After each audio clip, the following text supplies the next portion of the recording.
to the health, educational, spiritual, psychological, and economic well-being and growth of the African American community.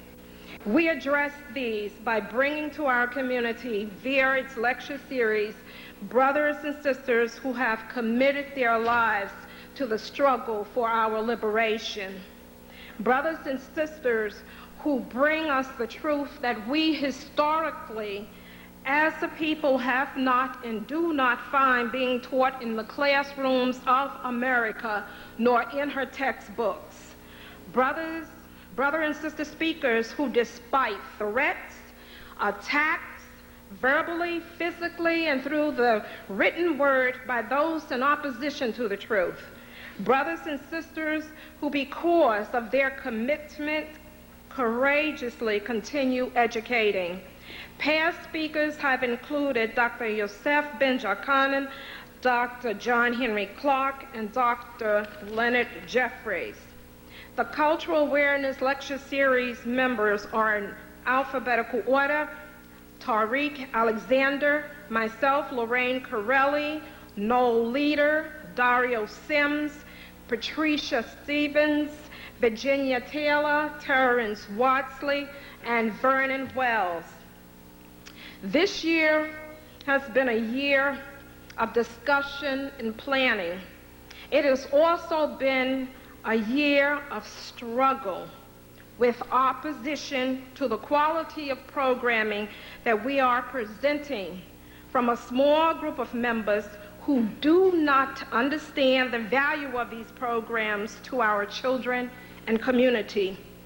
A small group of members who appear to be more concerned with their egos, private politics, connections, non-threatening social activities, and individual career advancement than they are with the physical, spiritual, psychological, and educational liberation of our people. It's been a battle to educate the miseducated that we as an African American people must not create nor participate in a class system. The New York City Police Department says you're blue.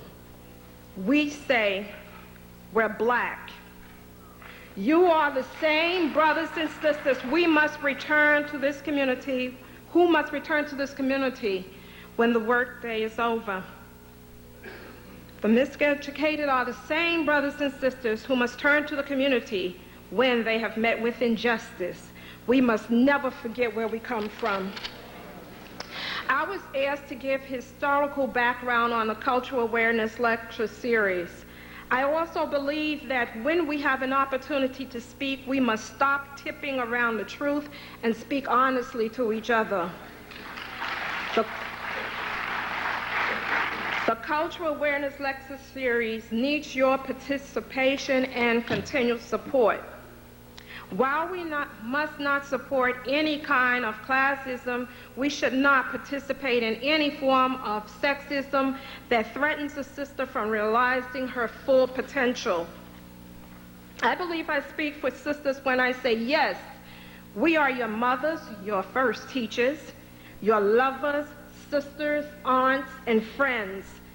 We are women of strength, intelligence, wisdom, and beauty. We are also warrior women, leaders like Hatshepsut of Egypt, Candace of Meroe, the Kahina of the Maghreb, Amina of Hausaland, Helena and Saba Wangal of Ethiopia, and Zinga of Angola, Donna Beatrice of Congo, Emma Tafisi of Lesotho, Rana Valana, the first of Madagascar, Santa Wa of Asante, and Nehanda of Zimbabwe. We must not permit the madness of others to divide us. We are fighting for our liberation as a people. At this time, we would like to acknowledge Dr. Frank Mickens and thank him for his continued support. We would also like to acknowledge all of you for your continued support. Without you, there is no us, and don't you let anybody tell you otherwise. I would like to, at this time, introduce Brother Tariq Alexander, who will introduce our sister speaker for this evening, Dr. Frances Cress Welsing.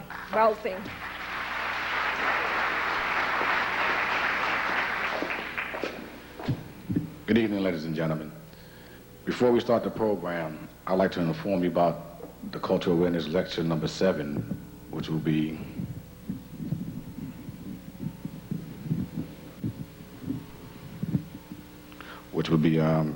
held here at Boys and Girls High, February 17th, 1995. The guest speaker will be Dr. Jewel Pookrum, MD, PhD, Medical Director and founder of Civilized Medicine Institute and author of Vitamins and Minerals from A to Z. She'll be dealing with codependency, fibroid tumors, breast cancer, prostate cancer, and the purpose and effects of melanin. For some of you, Jewel Pookrum may not be known about. She's a very dynamic speaker, and I urge you to come hear what she has to say. You can purchase your tickets in the back during intermission. The tickets and flyers are available for you today. I'd like to also take this time to ask you to render your support to the Guardians Association, where they'll be sponsoring an African American Heritage Celebration, February 8th, 1995, at 3 p.m. The location will be 1 Police Plaza in the first floor auditorium. Please call Sergeant Crystal Johnson at area code 212-374-5312 if you would like to lend a hand. And I ask all of you to give your support. And if you can't lend a hand to her and getting her program together, please lend a hand by supporting her. They work very hard to provide this play that they're going to bring to you. Africans Helping Africans will also be sponsoring a panel, Racism in the South Africa and Conservatism in America, What's the Difference? The panel will consist of that great multi-genius, our elder Dr. Yosef Ben Yakinen, Professor William Mackey Jr., Yatrice Lead, and Dr. Edward Scobie. The MC will be Imhotep Gary Bird. That's going to be January 26, 1995 at 7 p.m. The location is IS 258, 141 Macon Street. That's the corner of Macon and Marcy. For information, you can call 855-1812 or 718-434-7012.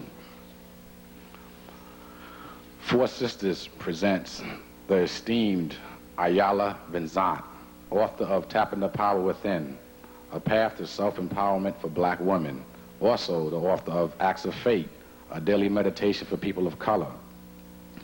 The Four Sisters are sponsoring a workshop with Ayala Vincent, a self-empowerment workshop, February 3rd and 4th. Learn how to control and direct your focus and mind. For information, please contact Nicole Kennedy. Is she here? Would you please stand? Nicole Kennedy? Right here? Okay, Nicole Kennedy.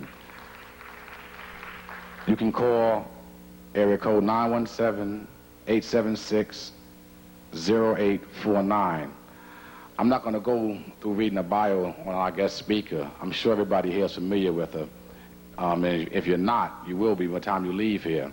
So I ask that you help me by standing and putting your hands together for Dr. Frances Cress Welsing.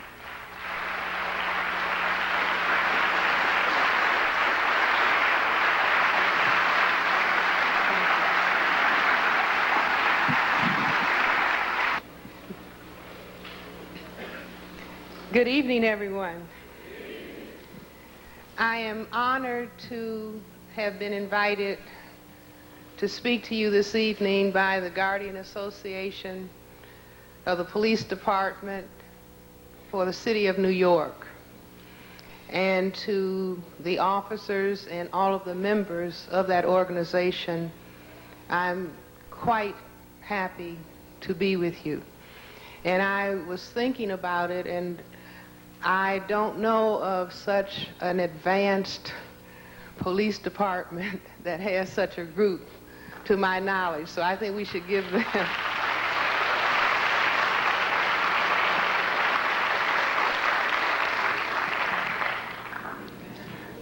I'm going to talk about our situation as black people, and I'm going to talk about racism and black mental health.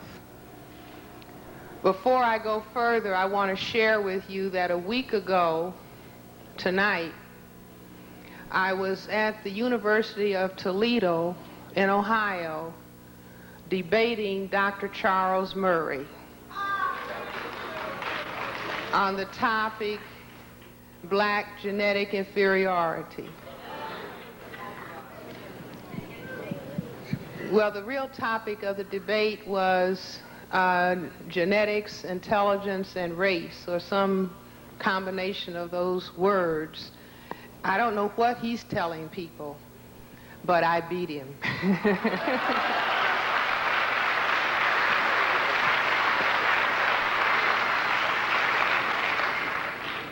I beat him by putting his discussion of black genetic inferiority in the framework of understanding racism, white supremacy as a global, national, local system of power domination. But before I go further, I want us to have a moment of silence in recognition of the passing of Dr. Amos Wilson, the famous black psychologist that I understand passed recently. He was such a major and important figure for us in all of his writings on black child development. And I was just talking about him when I gave a talk last night, and I came here today and found out that he had passed on. So can we just begin with a moment of silence in recognition for the major contribution that this black man made in the field of psychology.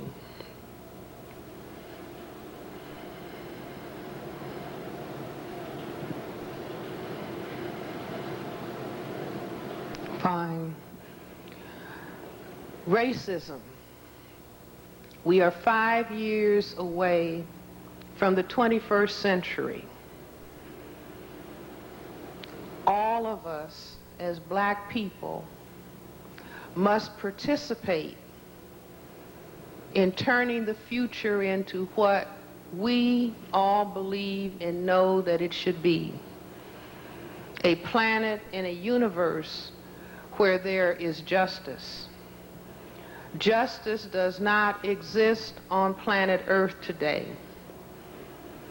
This planet, whether we like it or not, is dominated by the greatest system of injustice, the greatest system of violence that has ever existed on this planet. I believe that we as black people, the first people assigned to planet Earth, the mothers and fathers of everybody who has existed on this planet, that it is our cosmic assignment in the presence of injustice to see that justice prevails.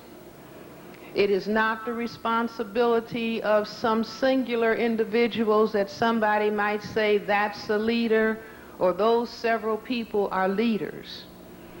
We all must see ourselves individually when we look in the mirror as being leaders in this great counter war against injustice. Not leaders who are doing their own thing, but leaders who want to participate in seeing that the beings on this planet can be everything that the Creator intended for us to be. We may have been that in the past. I am convinced we were that in the past. But a great force has descended on the planet to turn what was greatness, to turn what was the glorification of human beings to turn that into the highest level of degradation that the world has ever known. It is our cosmic responsibility not just to attend lectures, but actually to see that a revolutionary change takes place on the planet. And I don't mean revolution in the sense that we thought of it in the 1960s, you know, where everybody was kind of tough.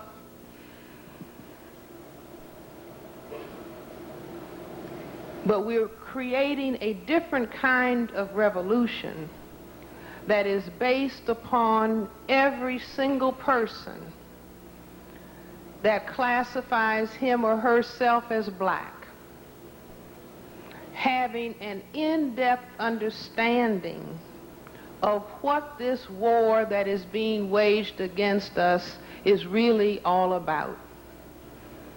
I have said many times when I lecture that we greet each other by saying, "Hey, what's happening?" And I say we greet each other that way because we haven't really understood what was going on. Because we have been the victims of a massive deception. We have been told, those of us who live in this area of the world, and really throughout the world, we have been told that we are living in a democracy. We have been told that we are in a system where there is equal opportunity for everyone. Tragically, we have been told a gigantic lie, and that lie has been told over and over and over and over again. We are living in a system of racism, white supremacy.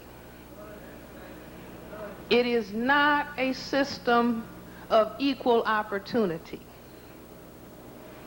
It is a system wherein, let me go to my blackboard. Can you all see this board, or I don't know if it can be seen. Sometimes I think the blackboard is my security blanket.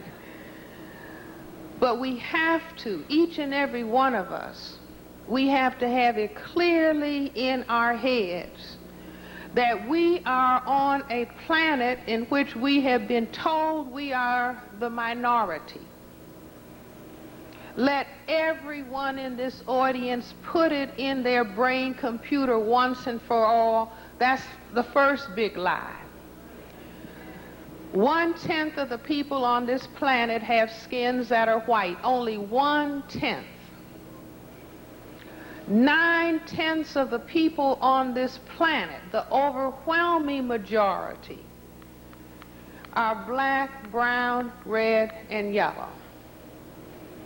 We must put this in our brain, and even if you find yourself saying, as a minority, check yourself and say, wait a minute, I made a mistake. Because this big deception, training the vast and overwhelming majority of people to consider themselves a minority, is psychological warfare. It's to make the majority feel minuscule in terms of numbers.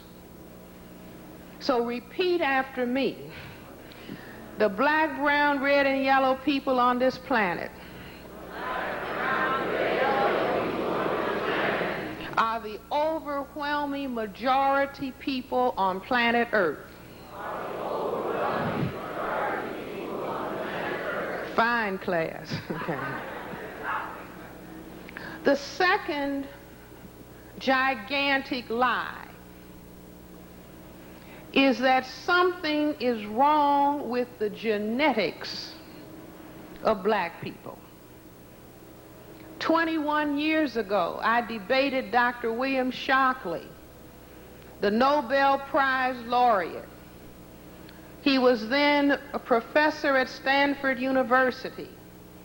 And those of you who are old enough like me, remember he was going around talking about black genetic inferiority and that black people should have themselves sterilized so that they will not keep on polluting the planet with our degraded genetic material. 21 years later, we have Dr. Charles Murray and the late Richard Herrenstein singing the same song. In fact, there has never been a period, certainly for the people in this area of the world, the black people, there has never been a point at which people who classify themselves as white did not think that they were genetically superior to people whose skins were black. My grandfather, Dr. Henry Clay Cress, who died in 1909. A short time ago, I had an opportunity to see some papers that were in an old trunk.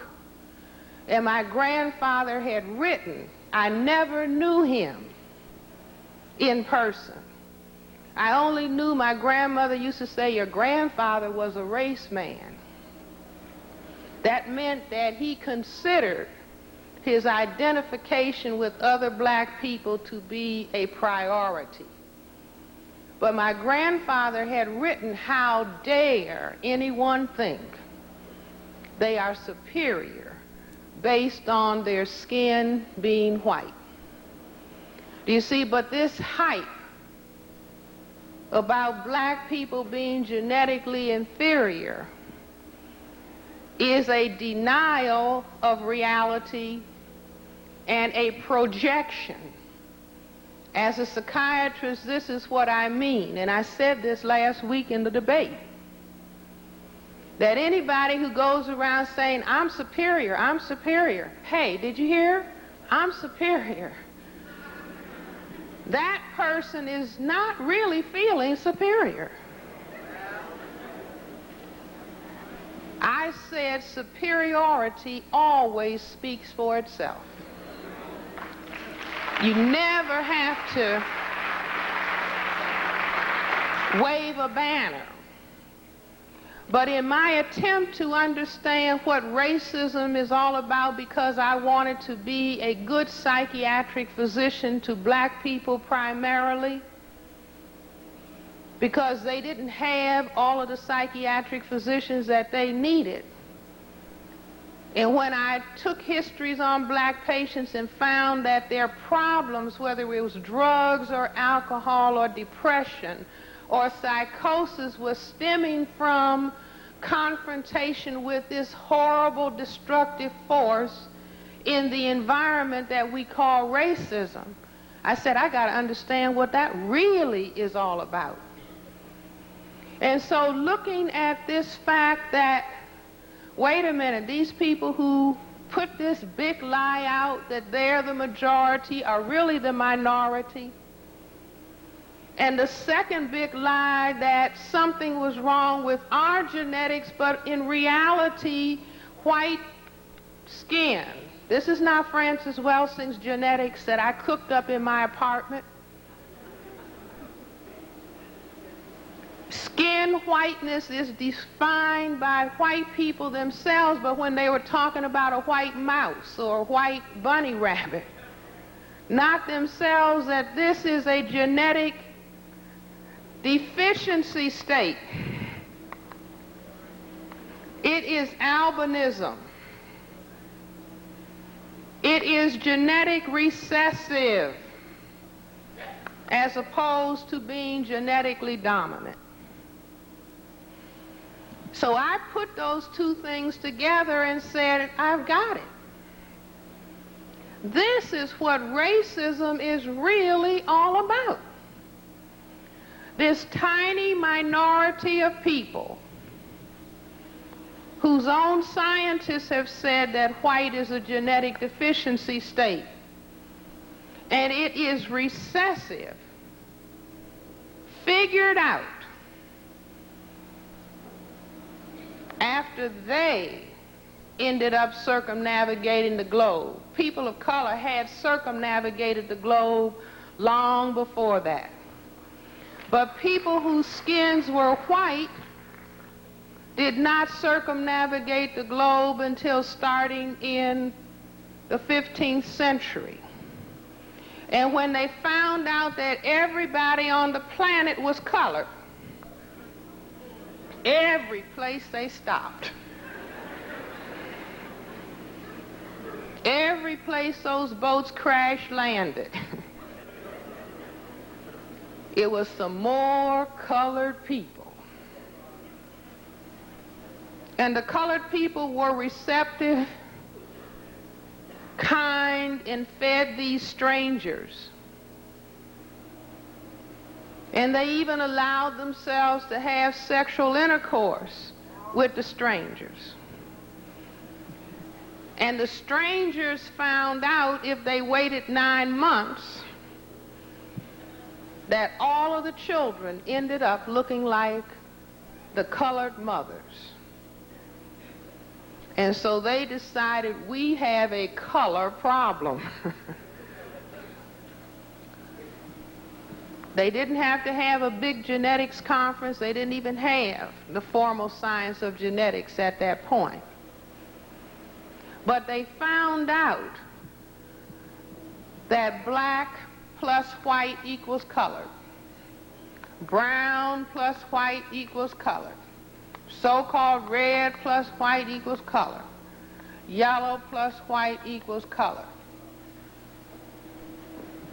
And it didn't take high-level intelligence, really, to conclude, what if these men of color got in boats and started going in the other direction?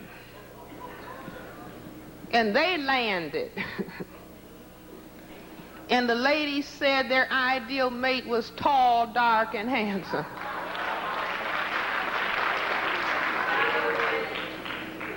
They realized that white could disappear. Are you with me? Now, we have been miscegenated out of our minds and brainwashed out of our minds so that we have been sent on a course to try to make black disappear. Is that right? I talked to somebody recently from the continent of Africa, and they said, Dr. Welsing, everybody that I met said, when you go back, will you send me some bleaching cream? That's right. That's right.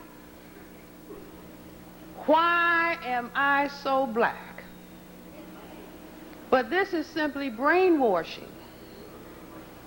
You see, but the people whose skins were white, and when I was busy decoding racism 25 years ago, one of the things that occurred to me, in addition to the fact of white minority status and white genetic recessive status, was that while we were busy being told the blacker you are, the uglier you are, and if you're black, stay back, and if you're brown, what? Stick around, and if you're yellow, you're mellow, and if you're white, you're all right. See, the black people in London know this, all over the whole world where they're colored people, where there has been a confrontation with whites, or whites have confronted the colored people in that area of the world. They have taught the people, the more color you have, the uglier you are, and get in the back of the line. Because that was the most powerful genetic status. And therefore, the more color you could create with your genetics, the greater the threat you were to white genetic survival. And this is why if you go to the prisons today, will you see black people at the lighter end of the spectrum or at the darker end of the spectrum? Class, what do you see? At the darker end of the spectrum. Now, under white supremacy, we will just learn, well, that's because they're black and bad. No. It's because that quantity of the production of melanin at the genetic level is perceived by the white collective as being the greatest threat. That's why it was easier to let Cubans come in than Haitians.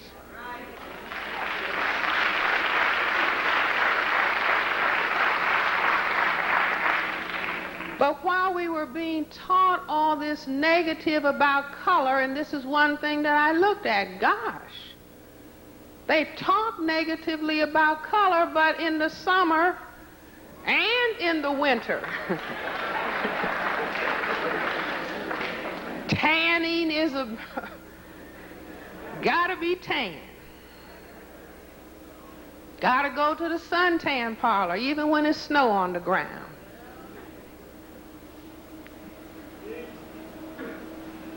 A white student told me, I believe it was at George Washington or Georgetown University some time ago, and I was talking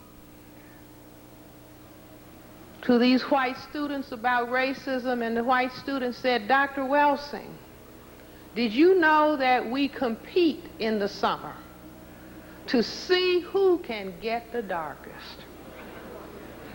See, we didn't know that on our side of the track, right? It's like when I went to college, I went to Antioch College, and in those ancient days, 1951, integration was one black girl and one black boy per class. And here I was from the ghetto, from the south side of Chicago, and I saw all these white people the first spring. I was coming back from lunch, and all these bodies with clothes off, not completely naked, but there they were with their clothes off, and I was still shivering. Maybe it was April. And I hadn't seen this before. And I actually stood there, what are they doing? I realized that they were tanning. Do you see, the first time the sun comes out and gets a little bit warm? Last week.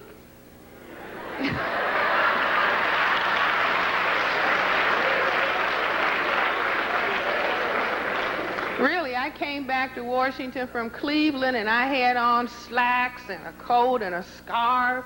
It was 70 degrees. The white people were out in shorts running all over the district. Do you see what I'm saying? Out exposing. True. We did not understand what this color was, and as long as they could make us think that we were ugly with our color, they could walk around and, as my grandmother would say, be Miss Pretty Girl. Only if we thought that we were ugly. You see, and we've been giving them a lot of support because they've trained us properly, thinking that we're ugly. But we're coming out of that because we are moving into master level understanding of what racism is.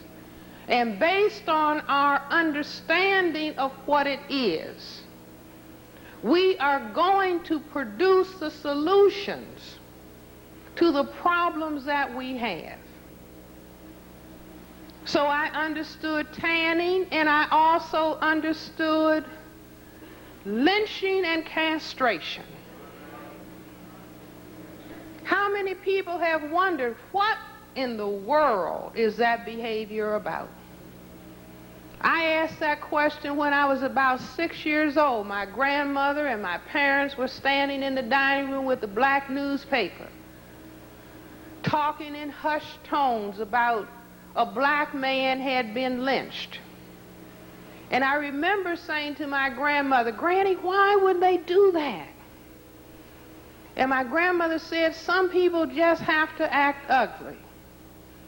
But when I decoded racism is about white genetic survival on the planet, it just popped into my brain computer. Oh, now I understand lynching and castration. Lynching of a black man would occur usually behind saying he looked at a white woman. Is that right? Or he thought he wanted to look. Or he was thinking about somebody else looking.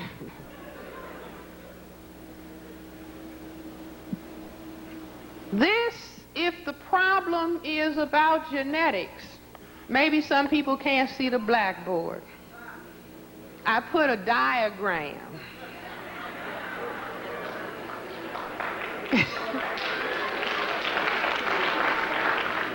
of male genitalia. If white people are afraid, the global white collective is afraid of genetic annihilation, they are automatically talking about male genitalia. Because these are the testicles, and this is where the genetic material is. Now I hear some ladies saying, well, why didn't she put the female genitalia on the board? Maybe she doesn't know how to draw it. The reason that I didn't put the female genitalia on, because everybody has to master this. This is a very important part of the understanding. Men and women are equal human beings, but we are not the same. The Creator decided that we should not be the same. Males can impose sexual intercourse.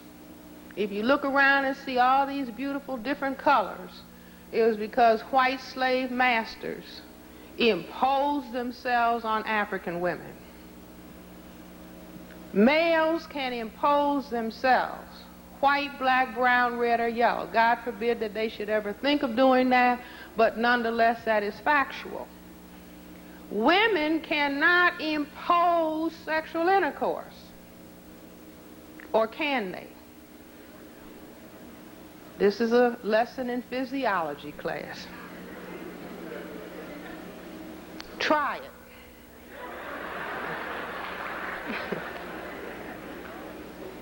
See, I didn't say cannot entice, influence. I said impose, meaning make. Make the gentleman have sexual intercourse. Even if he says he has to go home.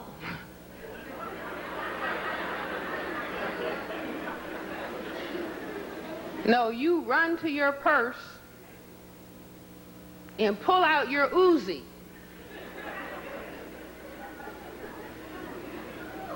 And you say, I'm going to make you. What will happen, gentlemen? That's correct. See, that's basic physiology. If you frighten the gentleman, really frighten him.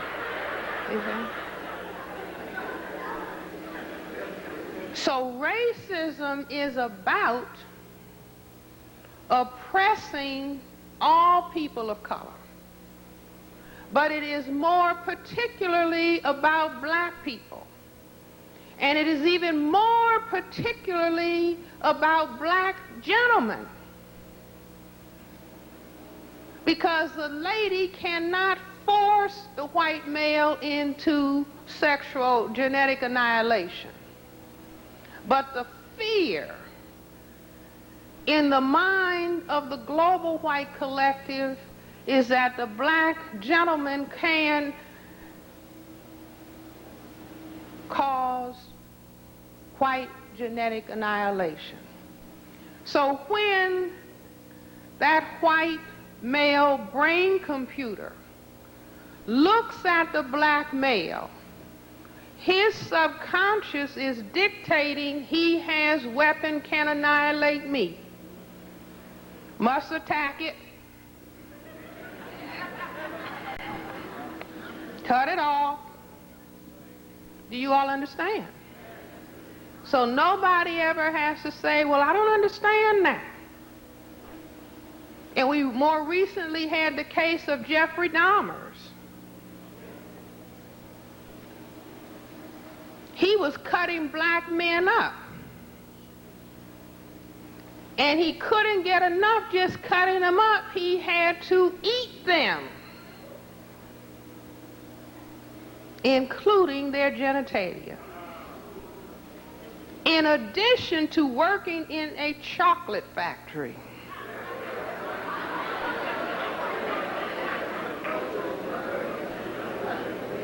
Are those the facts in the case? Those are the facts in the case. Are you all with me? See, we are coming up on what, 2 weeks, 3 weeks from now, Valentine's Day, in the white supremacy system and culture. See, that's what we must learn to say. We are coming upon Black History Month in the white supremacy system and culture, so therefore we understand why we only look at ourselves for 1 month. Do you follow what I'm saying? And we look at white 11 months. But we are coming upon the day that is about love, supposedly. What is the favorite gift? Chocolate candy. With nuts, hopefully.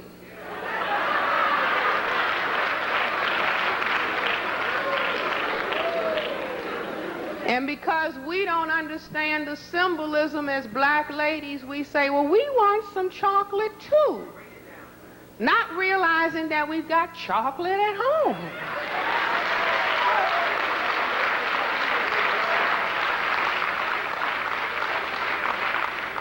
See, indeed, if you understand what I'm saying, you will also understand why in the white supremacy system and culture, all of the favorite drinks are dark brown. Coffee, tea, Coke, Coca-Cola, Pepsi.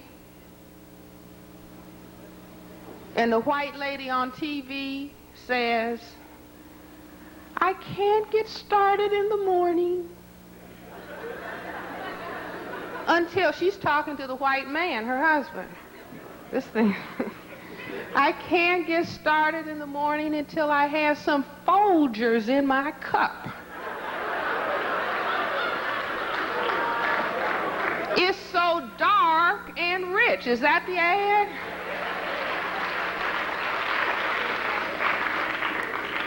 Do you all follow me? So let's go back. I thought I had an eraser. Oh, here it is. Because I'm giving this with a little humor, but all of this is serious.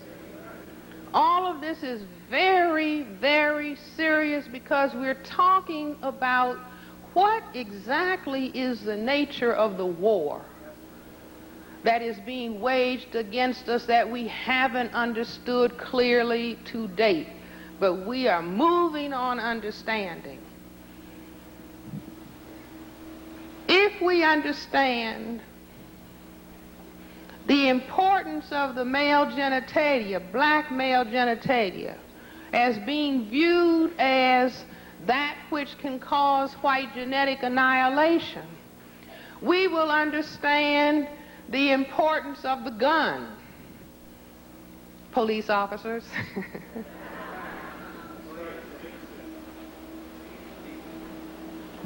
If we look at the front view of male genitalia, it looks like this. The lateral view looks like this. Just think about the lateral view for people who are far away. If you turn that around 90 degrees, what do you have? A gun. A gun. Guns are the most important thing in the white supremacy system and culture. Because the white brain computer says he has weapon, can annihilate me, must create weapon, can do same thing. You see? In other words, the white genetic material is recessive. It cannot cause black genetic annihilation.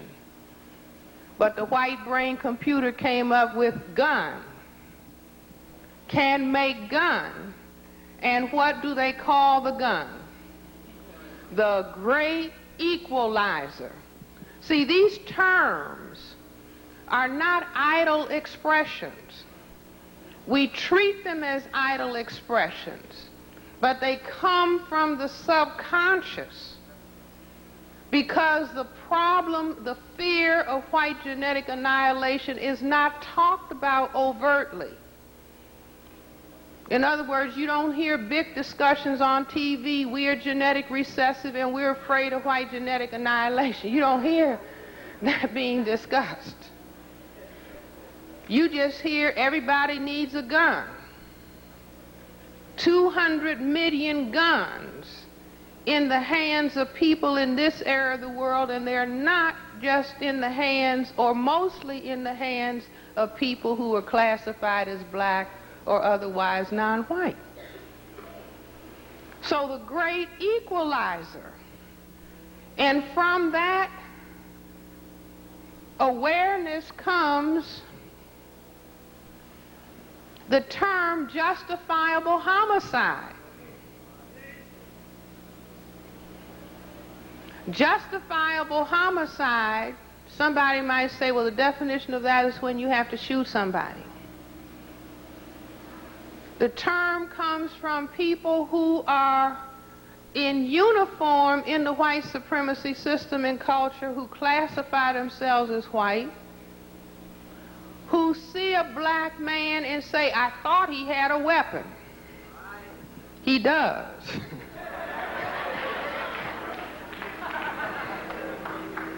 That's where that statement comes from, at the subconscious level. I thought he had a weapon. And then they will say, I thought he had a knife.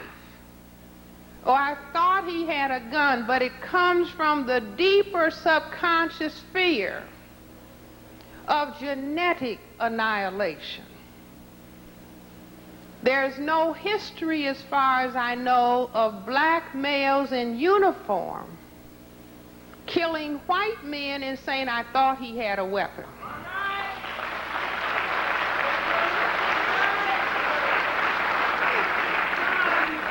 Now, maybe that's because they see better. I don't think so. It's just that the same fear is not in the minds of black gentlemen. It is a fear that is resident in this particular power system and structure. This fear is also manifested in another major activity within the white supremacy system and culture, one of the most important activities, if you go by the numbers. What am I talking about? A major activity.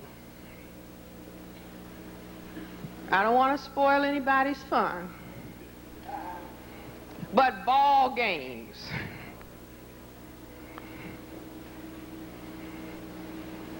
Now, I didn't ask Dr. Charles Murray this, but I could have. Dr. Murray, since you say you're so smart, what are the two series of ball games in the white supremacy system and culture that have come out of the white brain computer? Because the black people didn't create these ball games. We play them with expertise, but we didn't create them. Why did it come out of the white brain computer, these two series of ball games? What are the two series, class? If you read my book, don't answer. No. See, you're looking at it all the time. You're looking at it all the time, but because we were lied to when we were little children and told it was a democracy, and we read Dick and Jane and Spot and Puff and Baby Sally, we were not told what was really the shape and the dynamic of the culture. So we actually are looking at what I'm getting ready to tell you, but we don't see it. But once I decoded what white supremacy was all about, and one Sunday I was in my house and it was so quiet, and your brain functions best when it's real quiet. That's why they train us now. This is your soul. Say boom, de boom, de boom, de boom, de boom. See, that cuts the computer off. It actually does. It cuts the computer off. It just drowns it out with too much stimulation. They know that. But I said, it's so quiet. I wonder what's happening. Why is it so quiet? See, what's happening? And then I said, oh, the ball games. The ball games are on. And then it just clicked into my computer. These ball games have more significance than we realize. And then it just clicked into my brain computer. It's 2 series of ball games, Francis. Big brown and small white. And what balls are we talking about, really? These balls.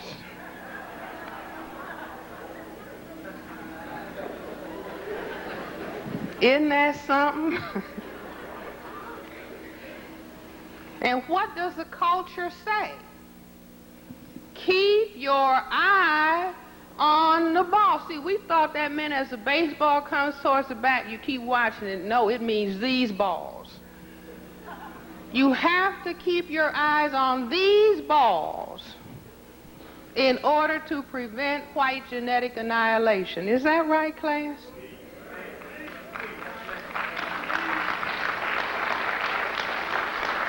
So every season has to focus on balls. Is that right? What are the ball games that are played by the men that are considered to be most virile, most manly? Big brown. Is that right? Football.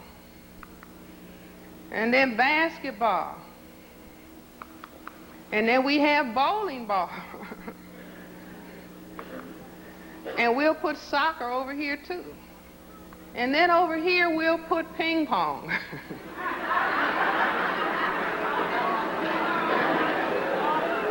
Right?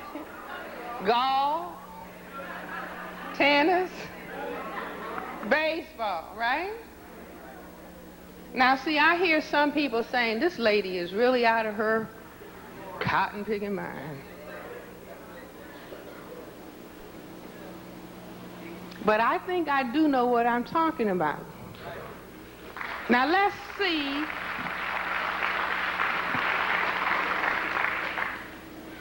Let's see where these ball games go, where these balls go. A white gentleman told me, Dr. Welsing, do you realize that white men say they are not men until they have had sexual intercourse with a black lady? Gentlemen, see what prizes you have?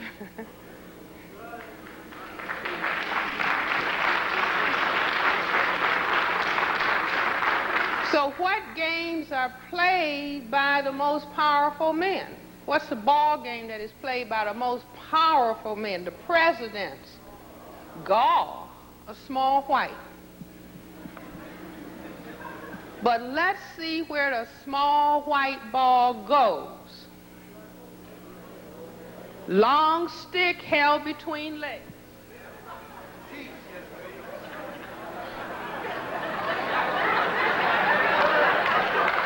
See where it is? This microphone is really helping too, right? then puck,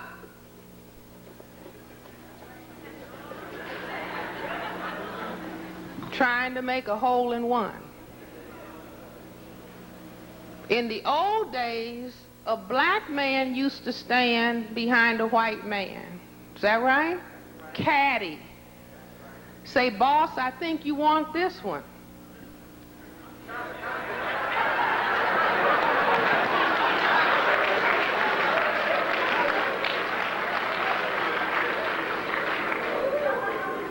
Has anybody ever seen a white golf club? I don't think so. But where does the ball go? In a hole in black Mother Earth. Let's see where the other balls go. Where do the big brown balls go? The football goes where? Some white upright legs at the end of the field. I don't want to spoil your game.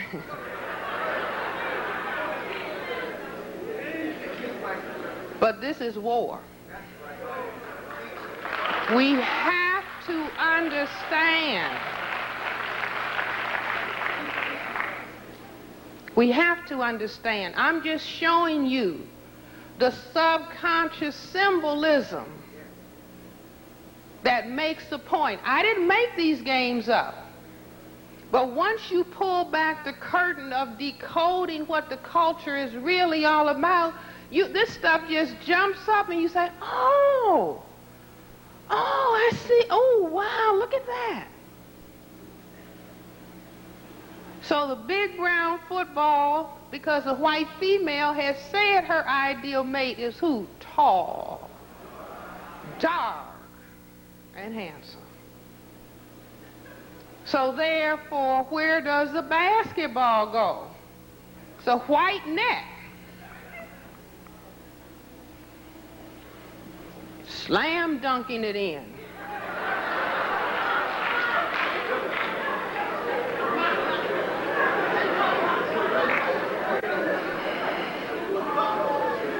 Don't faint, you all. Come on. And who do we have dancing in short dresses on the side? Little white ladies. Is that right? A black girl can hardly get on the squad. Isn't that right? Do you all see how these little symbols fit together? If you're real mature, oh Jesus, I'll tell you about baseball. Are you all real mature? But before we do baseball, let's do billiards. Or we can do bowling. You see this big black ball goes down the track and knocks this out, knocks these 10 pins out.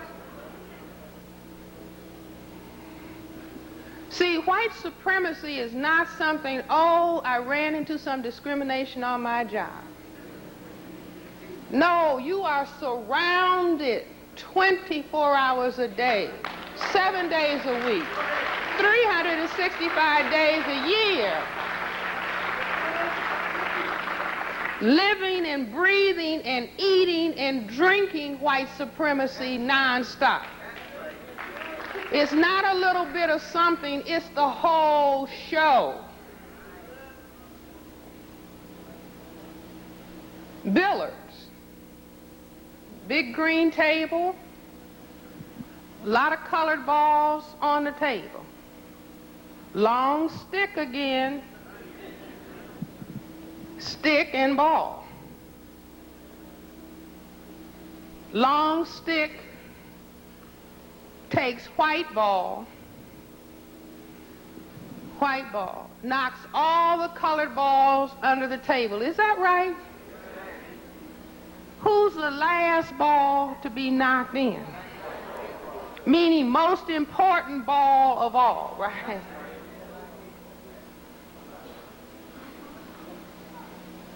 All us black people know what the black ball is, right? And the culture says what? You don't want to be caught where? Behind the 8 ball. Being caught behind the 8 ball, the white supremacy, I need to put this eraser over here.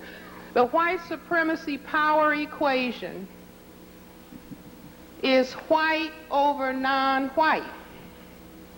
To be caught behind the 8 ball would mean what? Non-white over white equals white genetic, there goes a person, annihilation. Do you all follow? See, when something is being done at the subconscious level, it means you don't have to think about it. And so everything that is done is keeping people, the minority, in touch with what the critical issue on the planet is. They are all clued in. We are not clued in.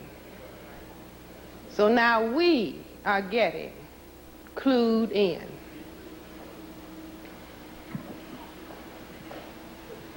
Shall I do baseball?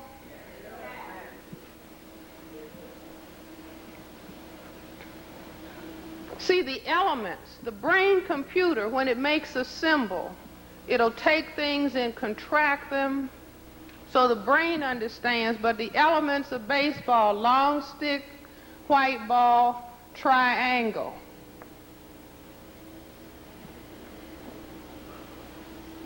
What is triangle? Female, genital.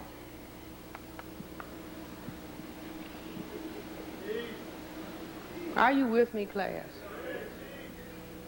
What do people eat at baseball games?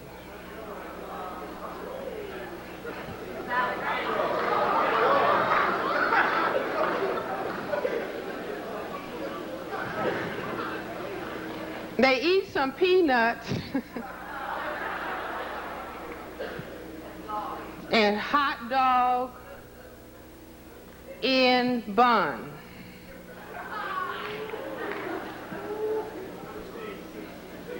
See, I'm not trying to shock you. Do you understand what I'm saying? Or be gross. But I want you to appreciate the level of what we are dealing with. And so when mustard, what does the white supremacy culture refer to as buns? Are you with me? Do you see, and homosexuality is a practice when men start feeling insecure about masculinity. It was the dominant sexual practice in Greece and Rome. And I maintain because they looked across that Mediterranean at all those black men. And by comparison, they felt deficient. And so that meant penis into anus. The anus is the opposite end of the gastrointestinal tract. We feed ourselves by putting food in the gastrointestinal tract. How many people hear their brain computer, I think I need some greens? Raise your hand. See, this is the brain saying you need some vitamin A. In the same way, it will put penis in rectum if I feel masculine deficient. Somebody said, oh my goodness.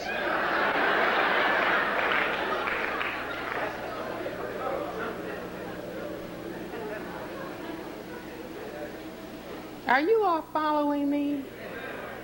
Do you know that within the framework of the discussion of the bell curve and all the people, so-called scientists, who are saying black people are deficient in terms of intelligence as far as genetics goes, do you realize that one of these esteemed scientists has said, we will have to conclude that the smaller the penis, the higher the intelligence. Do you all understand? Isn't that heavy?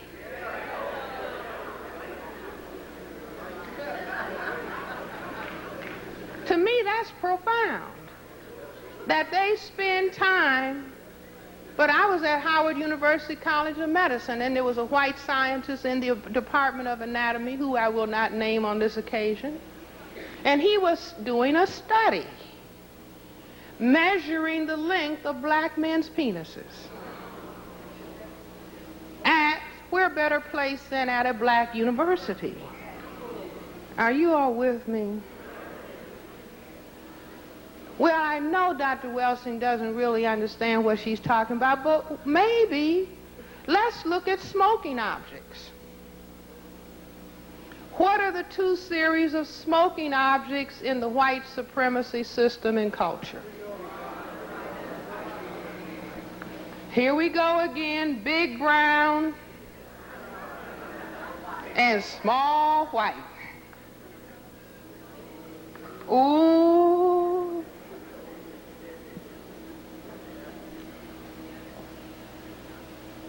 What, aside from cigarettes, what are cigarettes called in the white supremacy system and culture? You read my book. Cigarettes are called fags. Look in your dictionary. Meaning small white is equated with what? Female and effeminacy. What smoking objects do the most powerful men smoke? Cigars. And I encourage everybody in this room to go to your newsstand where they have the big expensive magazines and look for the magazine, big expensive magazine called Cigars, and it has all these long cigars and how they taste and, you know, their characteristics and how much they cost. The most expensive smoking objects, are they small white or are they big and brown? Big and brown.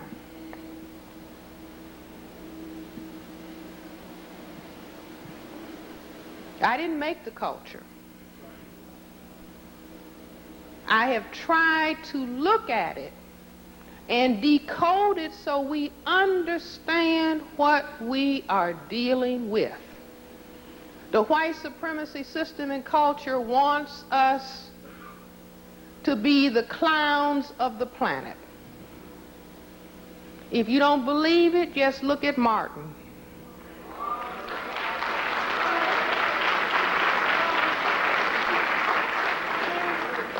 And this is why this discussion has great importance.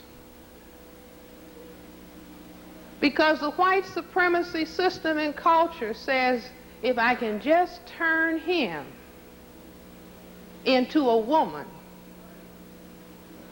I'll be home free with white genetic survival. Are they succeeding? Yes. Yes. Yes, indeed. This is no affront to anybody because we had not decoded what we were dealing with. When I was in undergrad, I used to think, well, this is all about economics. Neely Fuller Jr. came along and said white supremacy is a system. And the system operates in economics, education, entertainment, labor, law, politics, religion, sex, and war. This is everything we do. The system is carrying out in terms of perception, logic, thought, speech, action, symbols, and emotional response. Everything is geared to white genetic survival. It's a trick to say it's all about green power. No, you need money to purchase the things that you need and that you want. But it's all a part of the system of white supremacy as to how much you get and whether you can keep what you get. So if we begin to understand, oh, it's about white genetic survival, and all you have to think about, well, what are the various routes? What are the various pathways? Like all roads lead to Rome. All the pathways lead to white supremacy as long as it's unopposed. Everything. Well, let's see how we can stop the black male from being able to affect white genetic annihilation. Let's see what we can do. How do we affect all black people, male and female, not understanding what it's all about? So somebody might say, well, Dr. Welsing, every time you turn on the TV now, you see black men sitting up next to their white wives. Isn't that right? Psych.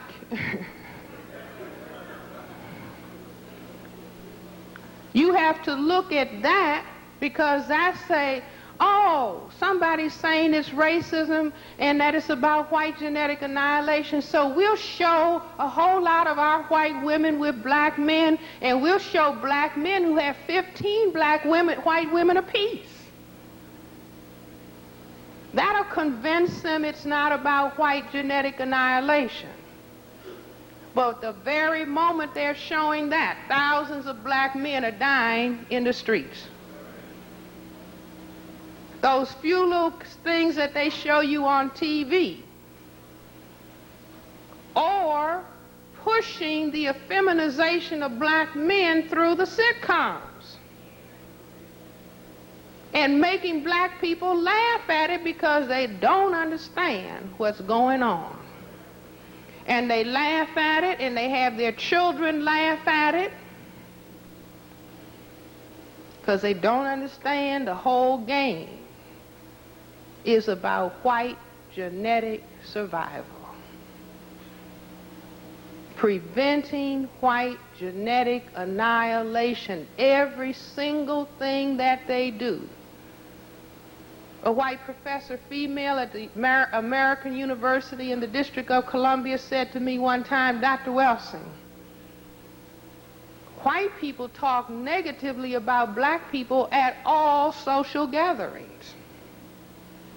Not some social gatherings, all social gatherings. She said the common assumption is that every white person present agrees. Before she told me this, I said, yes, I know. And that's why when white people say, well, Dr. Welsing, what can I do? I say, tell black people what white people talk about when there's no black people around. Now, I gave a talk last night, and a young black lady said, well, you hate white people. You must hate white people. The Bible says we should love our enemies. Psych.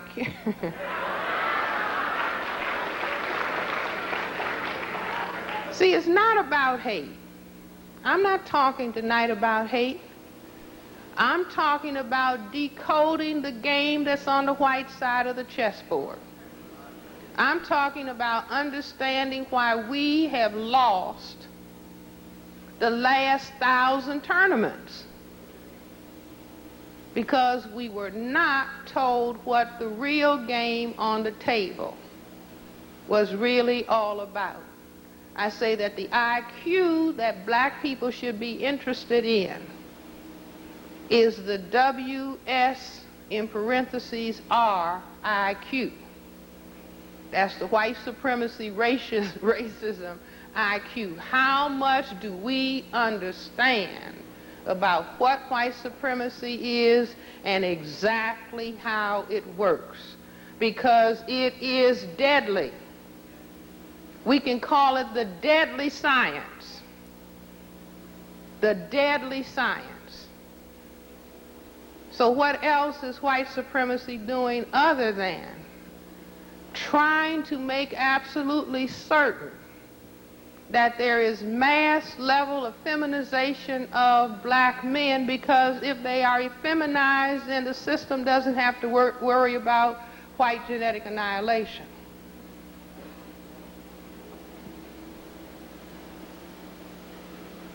A child in my office this week, a little boy, 11 years old. Mother brought him in because he was refusing to do homework. So I said, "Sweetheart, what's going on?" He said, "I have a problem."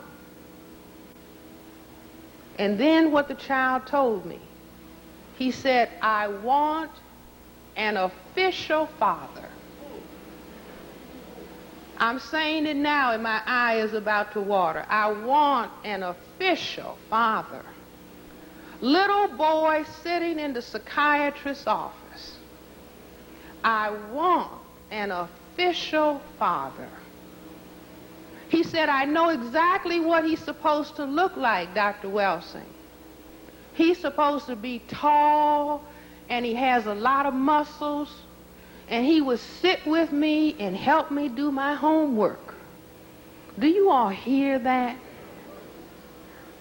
I was trained as a psychiatrist at St. Elizabeth's Hospital, Washington, D.C., and taught that black people did not have the intelligence to talk about their feelings.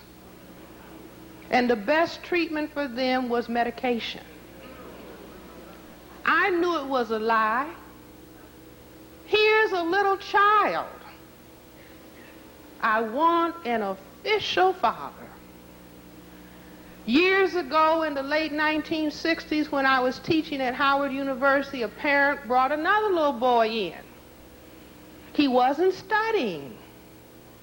So I said, "Sweetheart, don't you want to work hard in school so you can help black people?" 11 years old. What did he say? "No." And so, of course, I was floored. You know, the child is supposed to say, "Yes." "No," he said. Mind you, this is the late 60s, maybe, 69, 70. He said, "If you try to help black people, you're going to be killed." I said, 175 IQ. Do you all understand?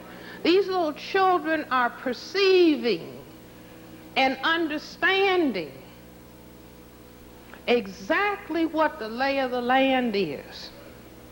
Just like the little children, if you go to school, you might be killed. In the white supremacy system.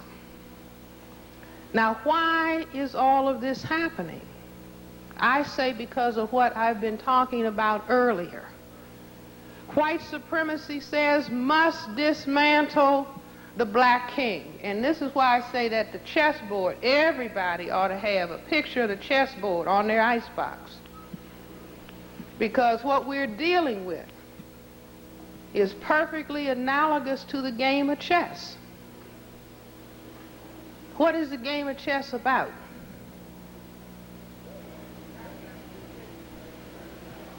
I hear a lot of B answers. I'm looking for A. The game of chess in detail is about the white king checkmating the black king. Isn't that right? Why do I say it? White always moves first. So white is playing what? Offense, defense, and black has to play defense, offense. This is why this is the most important board game in what? The white supremacy system and culture. It's a game about tactics and strategy. Tactics and strategy and tactics and strategy and tactics and strategy. Now somebody say, well, that's an intellectual game. Football is intellectual. Basketball is intellectual. That's just tactics and strategy. It's just that they have convinced us that we're supposed to be genetically inferior in terms of intelligence. Black people created chess. The first chess champion in the United States was a black man. He could pass for white in New Orleans, and so they took him, of course, on their side. So they wouldn't have to say he's black. You see, but this is the game that is about white supremacy, preventing white genetic annihilation. And so they've got their whole game completely set up. The way you do it is attack the king off the field, off the board. Attack the black man. Subject him to unemployment. Does anybody know about that? If you subject the family to male unemployment, now there's a lot of people in this audience that say, I'm a single parent, female head of household, and my situation is functioning. I say it's a lot of ladies sat last night and said, I don't need no man. You see, rolling her eyes at me. It's good I knew she was a sister. My sister, my family. You understand? I don't know what you're talking about, Dr. Welsing. I don't need. That's what the system has taught us to say.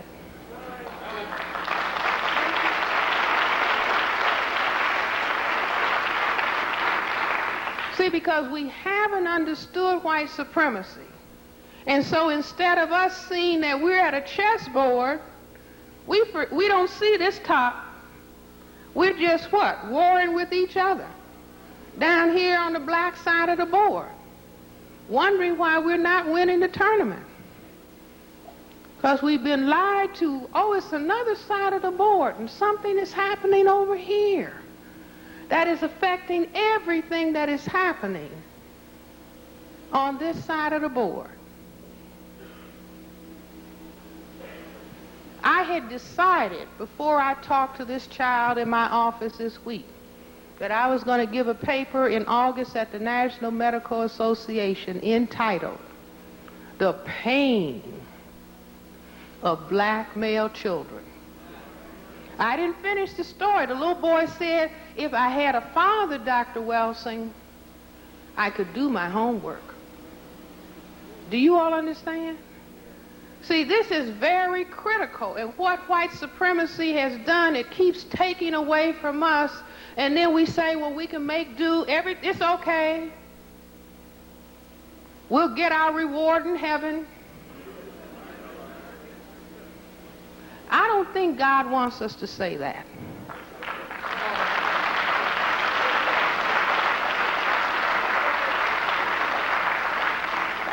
Now, it may be nice up there, but it's supposed to be nice down here, too.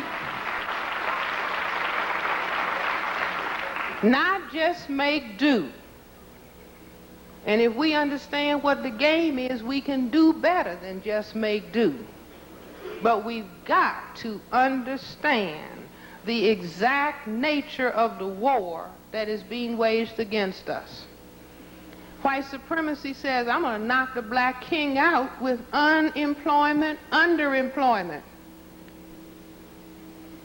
Lady came to my office this week. See, this is just a week of psychiatric practice.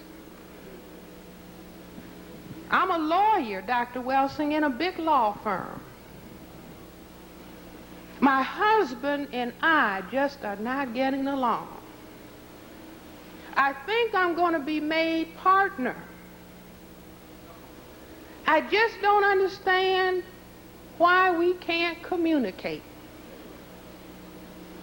I said, who's bringing home the biggest check? Do you all understand what I'm saying?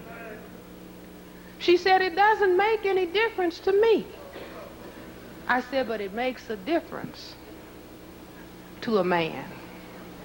Do you see what I'm saying? She didn't structure it. She says, he keeps saying everything is my fault. I say, he's not bad. You're not bad. We just don't understand white supremacy. I used to tell patients, 90% of what happens in your marriage is determined by white supremacy and not by the two of you. I didn't say 9%, I said 90%.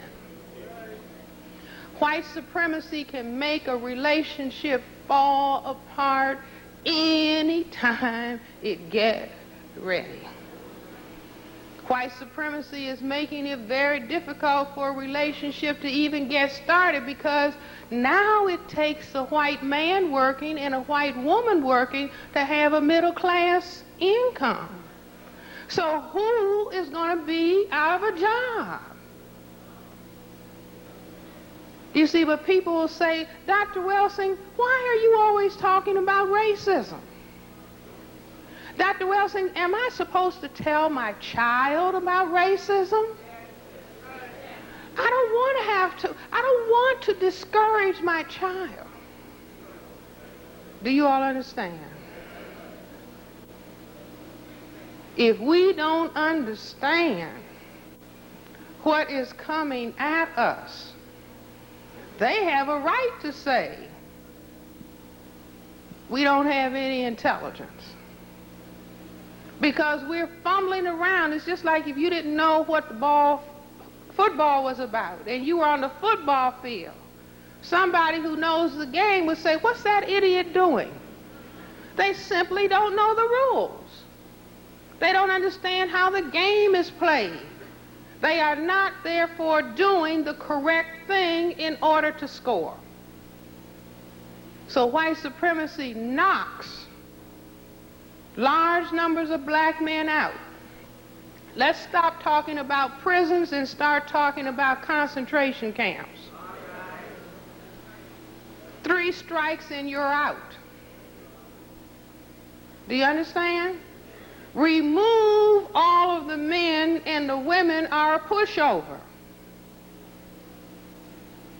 But if you remove the men, if the men are comfortable with being removed, then you have a situation like we have in the District of Columbia, where the teachers will say large numbers of black male children in the elementary school do not know how to go to the toilet as men. Isn't that heavy? Who's going to show them? Grandmother? Mother? Auntie?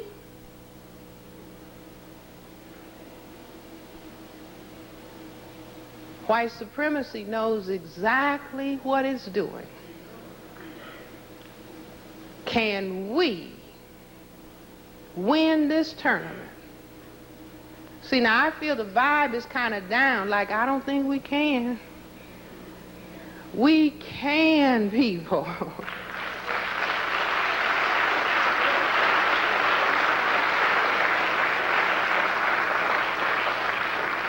See, we can if we will to do so. We're the majority of people on the planet. Genetic. Now, how many people think the person sitting next to them can make a Mercedes? Right.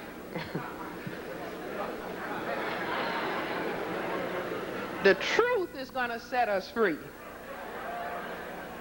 How many people think the person next to them can make toilet paper?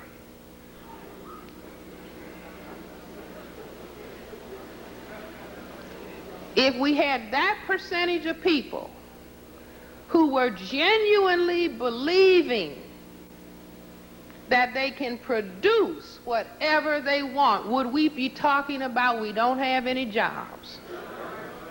See, you got to follow the logic and don't deceive yourself. We have been taught, programmed, somebody else has to give us a job. If they don't make a job, we don't have a job.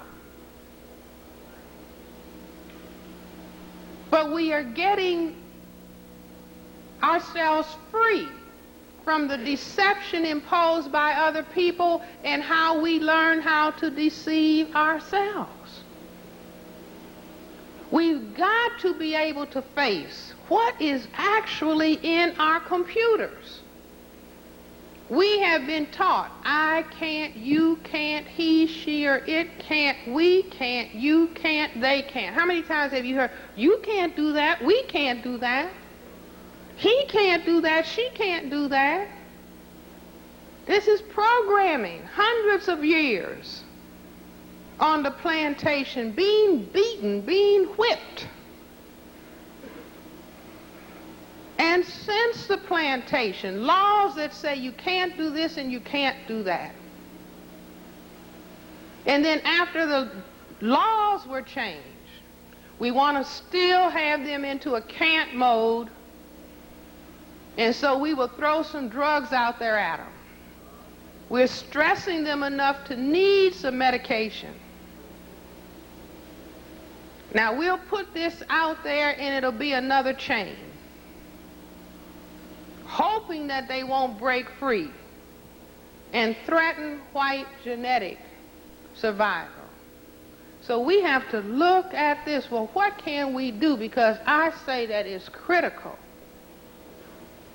Little children need a male and a female parent that are functioning together.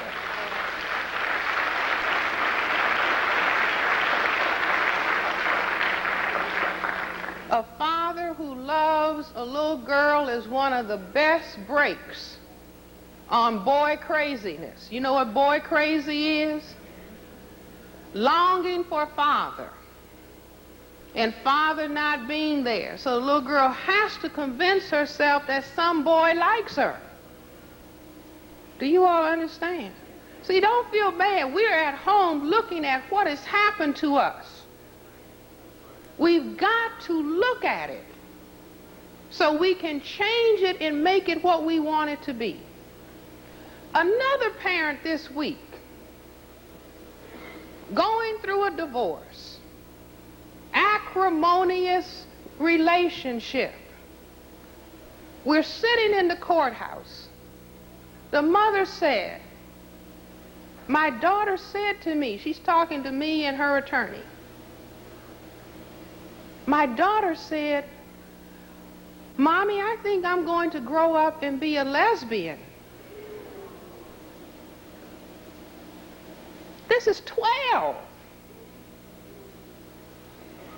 The mother said, what? She said, a lesbian.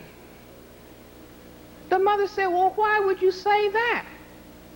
She said, I'm looking at all the trouble that you and Daddy are going through.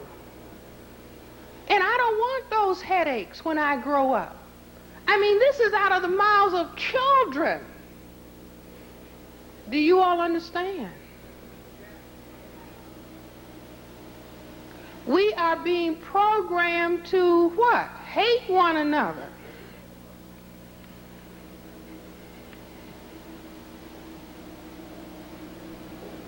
None of us would be here were it not for a contribution from father and contribution from mother. But the social dynamic can make us hate each other. Hate ourselves and hate each other until we have thoroughly gone into total genocide. Because genocide is just the opposite face of white supremacy. If I'm afraid that somebody else's genetics will overpower me, then my brain computer will simply work out logical solutions leading right up to genocide.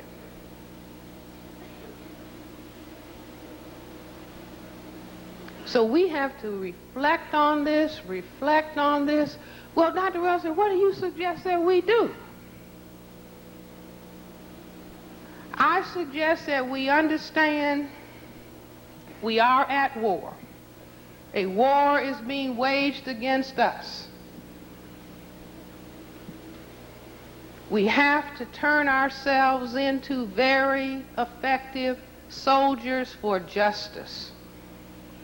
Not people who are going to waste their energy hating white people. It's not necessary.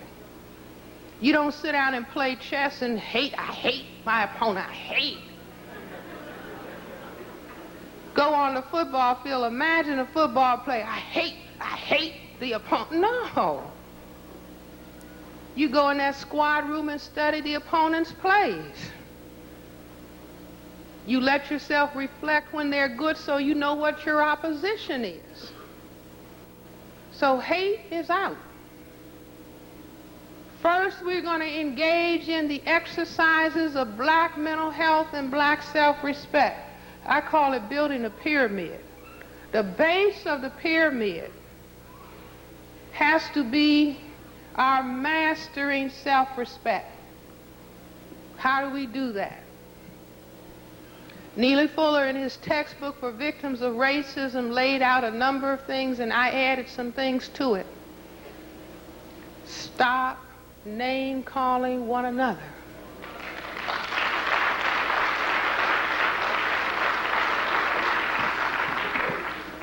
See, somebody will say, oh, I don't mean nothing by that. No, don't call people out of their names.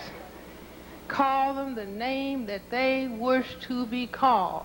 White supremacy called us niggers. Read the slave narratives. Every other word, us niggers, the nigger this, the nigger that. That's what white supremacy imposed on us. Stop name-calling one another. Stop gossiping about one another. Gossiping.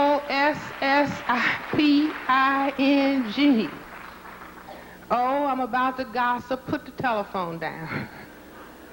See, this is very important because the way you exercise what you think about yourself is how you relate to your reflection.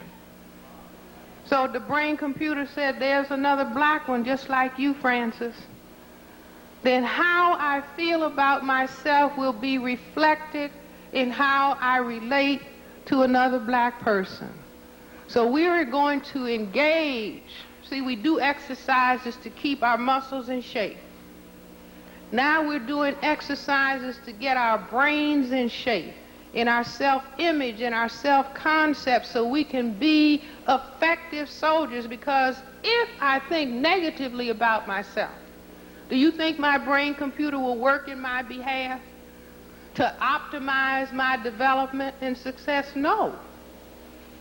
The brain said, you don't like yourself. Why should I work in your behalf? So stop name calling, stop gossiping, stop squabbling with one another. Stop snitching on one another. Informing to the racist for reasons of personal gain. Stop being discourteous to each other. Stop being disrespectful to each other. Stop cursing one another. If we have time, we'll go into our favorite curse, motherfucker. We'll see why we use that. Stop being discourteous. Stop being disrespectful. Stop stealing from one another. Stop robbing one another. Stop fighting one another. Stop killing one another. Now, what if black people, what if we were walking around and say, you do know the code, don't you? Are you in code? See, if we have to dance, can you do the code?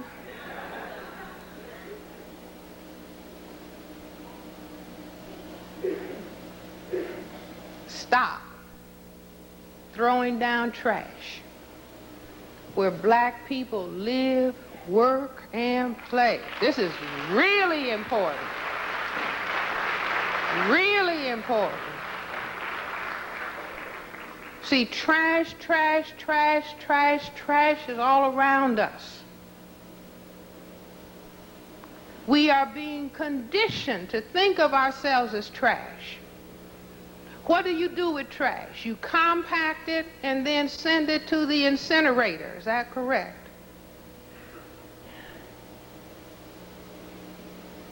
There was a big ad in the Washington Times newspaper, Sunday, November the 20th, 1994. A full-page ad. That's the conservative newspaper in Washington, D.C. Most black people don't read it. Full-page ad, young black man, pants cut off, dark brown skin, shoes untied. Guess what the full-page ad was about? Had big print, life is precious, pass it on. We need thus and so number of corneas, transplants. We need thus and so number of heart and lungs, thus and so number of livers in the thousands. Do you all understand? I used to say 10 years ago they were going to have us on a spare parts farm. Do you all understand? I'm going to call you all genetically inferior in terms of intelligence, but I can use your liver. I can use your cornea. I can use your heart and lungs. I can use your pancreas. Do you understand? Fresh.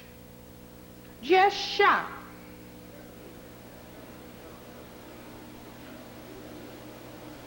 Do you all understand? Get in code. Stop fighting one another. Stop killing one another. Stop making believe that white supremacy does not exist.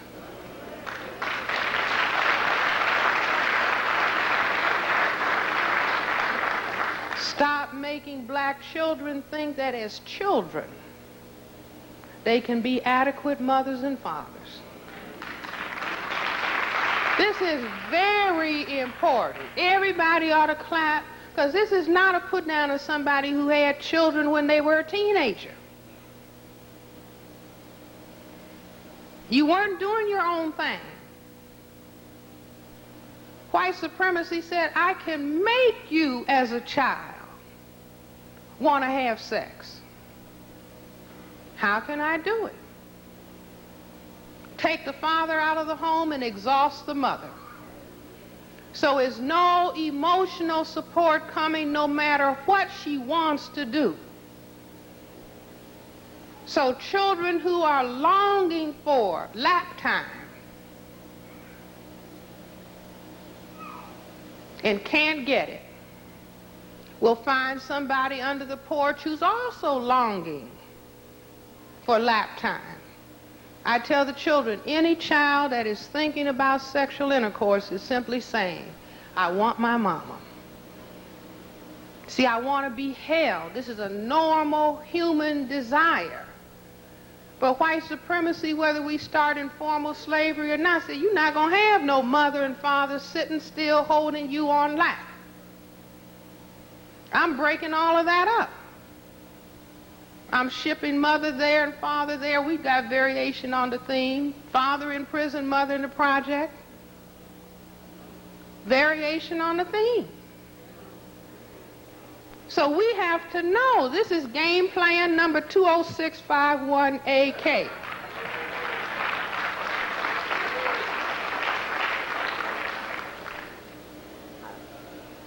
What's our response? Now hold on to your chair, because you're not going to like what I'm going to say. This is war. This is not what you like best, what you want me to say. I'm saying what I think I understand. Under the conditions of white supremacy, all people who are trying to make soldiers in order to war against white supremacy and produce justice so we can have peace on the planet. No black lady have children before 30. I know she's crazy. Black men 35. Do you all hear me?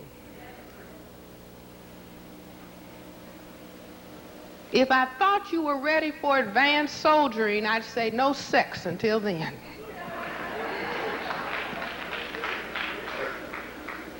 Like a child told me, I said that in a high school, and this child said, "I'm sorry, Dr. Welsing. When it hits you, you gotta do it."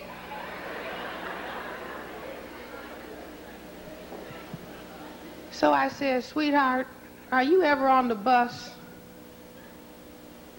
going home from school?" "Yeah." I said, "Do you ever maybe, sometimes it has hit you, I need to urinate?"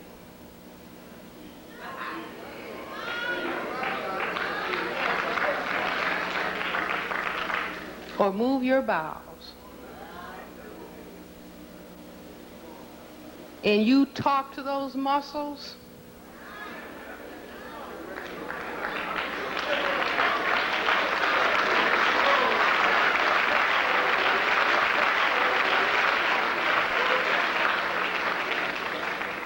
And you say, "Peace be still."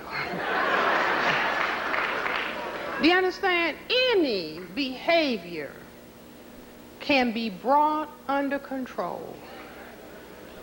We have a cosmic purpose in being here.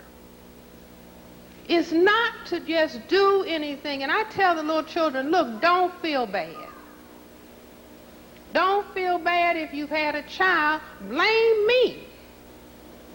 Why do I say blame me? Because we allow to go on in front of children. They can't turn on the TV without sex, sex, movie sex, sex, sex. So I tell the little children, we are in a confused society. A society that is smart, that has no wisdom. Just take the black people away and look at what the white people are doing with themselves. If you don't throw anything in the face of children other than sex, and then you say, well, why are they having sex? Because that's what you're teaching them to do. And I say it comes out of a society that actually degrades itself.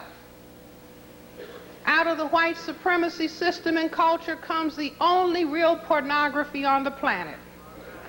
People of color initially worship the act of self-reproduction.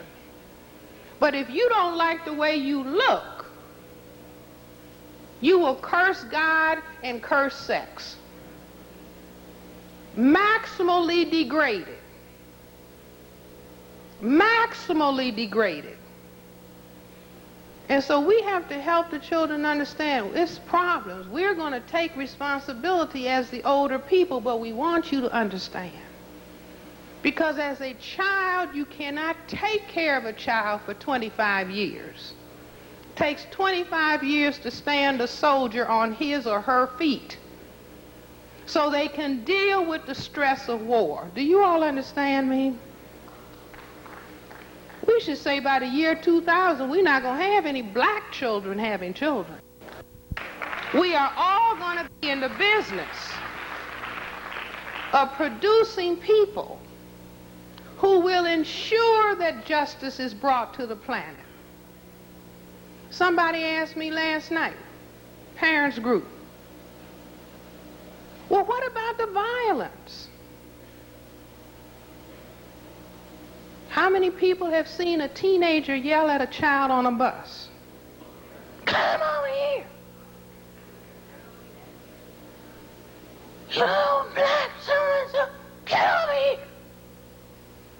Do you see, that child is not bad, she's overwhelmed. Completely overwhelmed. Do you all understand? If you yell at a child, or the father could be overwhelmed, 16-year-old male finds out he's impregnated somebody. Now you're going to have to help me take care of this baby. He's overwhelmed. Do you all understand? See, we've got to start thinking. We think these people are playing with us. You know, the Society for the People who are supposed to have the highest level of intelligence came out in the newspaper last week. They had put in one of their newsletters, homeless people should be exterminated. This is in the New York Times. Homeless people should be exterminated, and also other people with defects. That's us. The melanin defect. They just want an excuse. See, look at them. That's why we can't turn on the TV without seeing a young black man's face who's supposed to have committed a crime. They're just psyching themselves up. That's why it's important to talk about black genetic inferiority, because they keep saying, look at them, look at them, look at them, look at them. Now, they made us this way. But then they say, look at them, because they want to go into Act 3.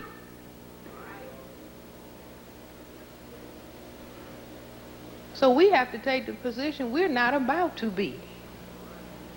We love ourselves too much. We're going to learn to respect ourselves. And also, we understand our mission. And it's not a dream.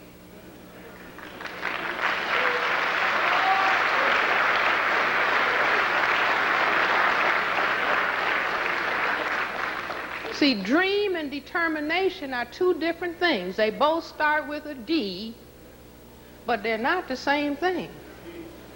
See, you wake up in the morning and you say, by the time you get in the shower, oh, that must have been a dream, and you dismiss it. Do you see? But if you say no, we weren't put on this planet to be exterminated. We were put on this planet, the first people, to bring justice to this planet. We are putting ourselves in readiness because we're not playing with ourselves anymore.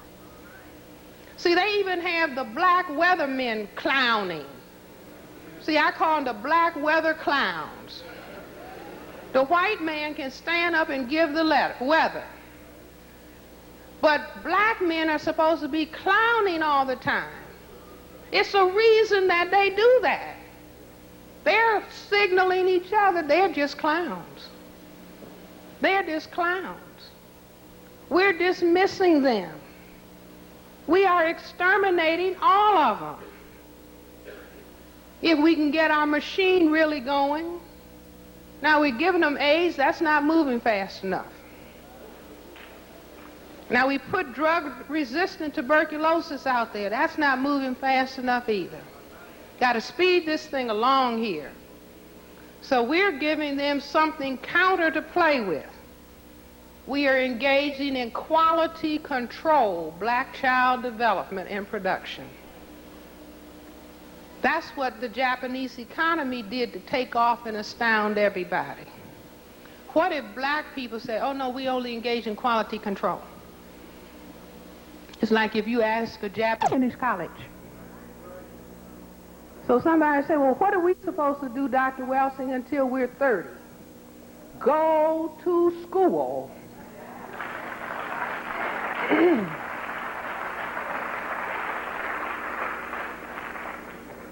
See, let me suggest for the black agenda, I'm recommending it in the District of Columbia. A wise people would say, every child that graduates from high school, good grades, no drugs, not become a mother or a father, gets $2,000 from the state. In addition, tuition paid to college.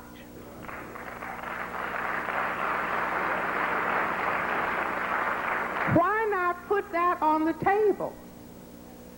It costs $35,000 a year to incarcerate one black man. $35,000. And all they can do is talk about more and more prisons. We say, no, take the same money. Take those multiple billions. We want everybody to go to school and come out and get a WPA job, not job training, job. Do you all understand? If we don't ever say this is what we want, we're not having this other stuff. You're not just putting these drugs out here and say, now that's your job. That's just bait. Let it go on for a while and then put you in incarceration. That's no good. That's genocide. So I say, no, we've got to have another plan. So we got all those stop throwing down trash, stop making children think that they can be adequate mothers and fathers as children. You see all these little girls with these attitudes. That's because somebody's talking. So then the child is rolling her eyes. Just overwhelm people. So I say everybody get older, older. Do things in phases. For everything there's a season. From 0 to 30 and 35 is school. Moving to self-sufficiency, FDL. Do you all understand? Now this is difficult, I know. Don't misunderstand me, don't think school. Moving to self-sufficiency, FDL.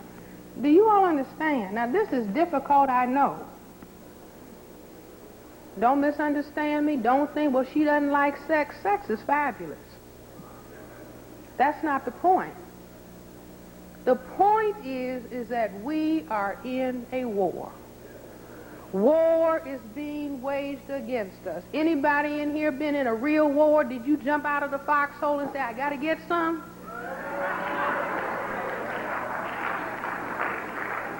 And get shot dead in your tracks? No. No, it's a time and a place. And you have to determine what are the conditions that we are in. Can you imagine anybody in Japan where that earthquake hit? Talking about, I got to get some. I mean, I can't clean any of this debris. I got to get some now. No. Unless they're ready to be taken to this asylum if it's still standing. So, no. Are you all right? I overwhelmed. Tariq said, I'm sorry I brought her. Ladies and gentlemen, very serious. I would not be standing here talking if I did not absolutely believe that we can astound the universe in succeeding in what it is that we are attempting to accomplish. The white supremacy system gives us some clues. The people that are highly educated, the white supremacy system puts them in black robes. If they know about justice, put them in black robes. If they're supposed to know about God, put them in black robes. Do you all understand? That's a recognition that black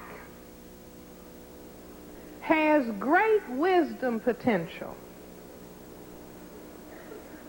It has the potential. The melanocyte, the cell that makes the black pigment, is described as the second most sophisticated cell in the entire nervous system.